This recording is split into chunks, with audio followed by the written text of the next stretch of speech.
Hello guys and welcome to let's crack JKSSB. So guys, आज की video में हम डिस्कस करेंगे अब जो लास्ट के 15 डेज़ हमें बचे हैं टाइपिंग टेस्ट के लिए, उससे पहले कौन सी चीज़ें हमने देखनी है कि इन 15 डेज़ को हम अच्छे से यूटिलाइज़ कर पाएँ।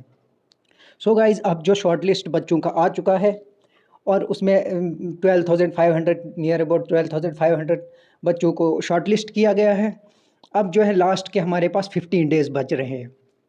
अब जो बच्चे बोल रहे हैं हम प्रोटेस्ट करेंगे, मार्क्स क्यों नहीं आए, ये वो जो अब स्ट्रेटजी बना रहे हैं या कुछ भी स्टेप करने का सोच रहे हैं, तो उनको साइड पे रख के अब जो स्टूडेंट शॉर्ट लिस्ट हुआ है उनका तो कोई रीज़न ही नहीं बनता है कि वो इसका ऐसे चीज़ों में अपना टाइम वेस्ट करें।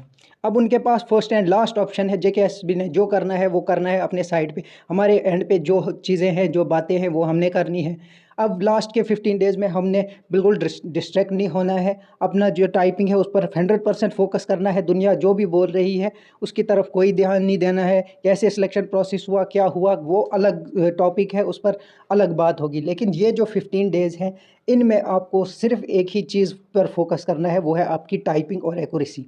टाइपिंग पर फोकस करना है। अब जो है कुछ चीज़ें ध्यान में रखनी है कि रिज़ल्ट किसी भी पैटर्न में आ जाए, सिलेक्शन उन्हीं की होगी जिनकी टाइपिंग भी अच्छी होगी, जिनके मार्क्स रिटर्न में भी अच्छे होंगे। अब जिन बच्चों के रिटर्न में थोड़े से कम मार्क्स आ रहे हैं, वो अगर टाइपिंग को ज़्यादा इंक्रीज़ करेंगे तो लास्ट चांस यही है, उनके पास एक ही चांस है। अब अगर उनके मार्क्स 40 हैं और उनको 55 लाने हैं, तो उनको 15 मार्क्स लेने ही लेने पड़ेंगे, फिर ही कुछ बात बन सकती है।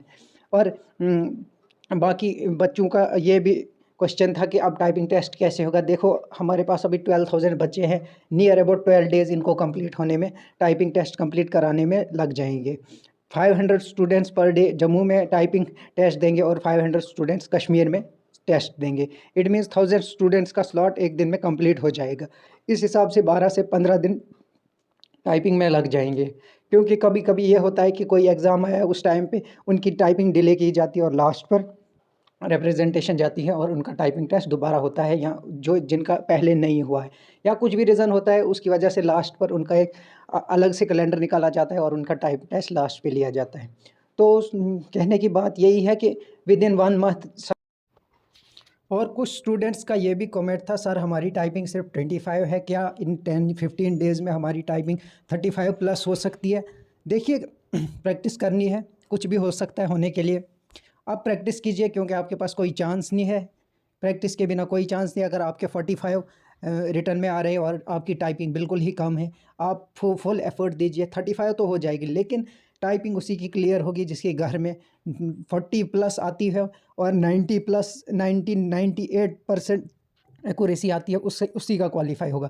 कोई सोचेगा कि मेरा 35 घर पे आ रहा है और वहाँ पे भी 35 आएगा, वैसा कुछ है नहीं।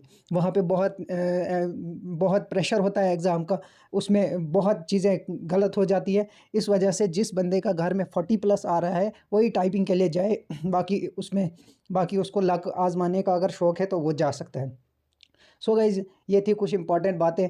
और अब लास्ट पॉइंट पे एक ही चीज़ पर फोकस करना है। आपकी स्पीड जो भी है, जिस पर आप स्टक हो गए हो, उसी स्पीड को बेटर कीजिए और एक्यूरेसी पर मेन फोकस कीजिए। अब स्पीड 10-15 दिन में बढ़ती नहीं है, मैक्सिमम से मैक्सिमम 2 से 4 5 वर्ड्स पर WPM आपकी इंक्रीज़ हो सकती है। लेकिन कोई बोले 10 वर्ड्स, या अगर किसी बंदे की 45 है तो बोलेगा 65 लाना है, 70, उसमें आपका पहले दिन से आज से और 15 डेज़ तक जितने भी दिन हैं वो सारे ज़ाया ही होंगे, क्योंकि एक्यूरेसी आपकी नीचे आएगी और आपका जो है टेस्ट देने का कोई फ़ायदा नहीं रहेगा। इसलिए जो आपकी स्पीड है उसी को मेंटेन करें और एक्यूरेसी पर ज़्यादा से ज़्यादा ध्यान दें।